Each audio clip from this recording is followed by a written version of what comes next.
la parole est comme refusée aux hommes. Et d'ailleurs, Caillasse, qui intervient, n'est-il pas pris en otage par Chantal? Oui. Et pris en otage amoureusement par Madame Eidi. Oui, je ne vous arrête pas, docteur.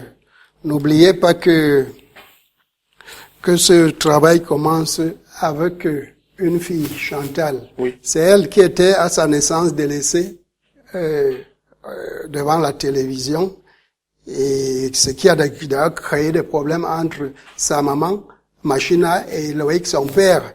Vous comprenez donc que tout part d'elle. C'est elle qui part voler, subtiliser l'argent de quelqu'un. C'est elle qui part faire ceci, c'est elle qui part. C'est pour cela que tout tourne autour de la femme, parce qu'elle est femme, tout tourne autour d'elle.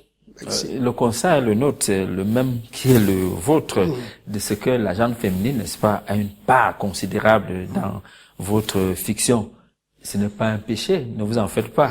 Dans tous les cas, nous faisons un clin d'œil aux féministes qui nous regardent.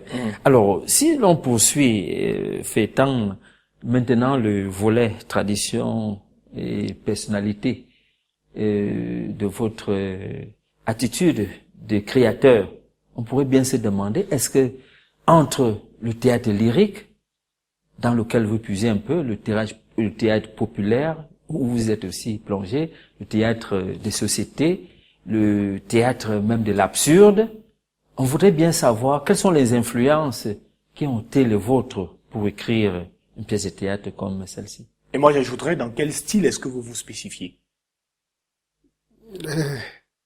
Déjà, ce qui m'a motivé, c'est si vous aviez lu le premier livre, vous deviez comprendre, vous deviez comprendre un peu mieux ceci. Oui. Oui, j'ai toujours posé le problématique de la société parce que tout jeune, tout à l'heure on a parlé ici que c'est la femme qui était mise. Mais vous verrez dans le premier livre que tout jeune à 9 ans, j'ai des difficultés, je suis victime d'une situation que je veux. Oui. Peut-être faudrait-il recentrer notre préoccupation. On parle de tradition littéraire, pour parler de votre personnalité littéraire. Il y a eu les classiques qui ont eu leur façon de faire du théâtre.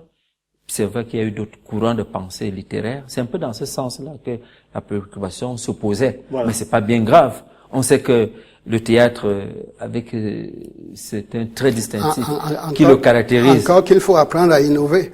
On peut se mettre au centre de tout cela. Oui, alors justement, c'est pour ça que je parlais de plusieurs formes d'écriture, n'est-ce pas, que vous avez eu à mettre à votre...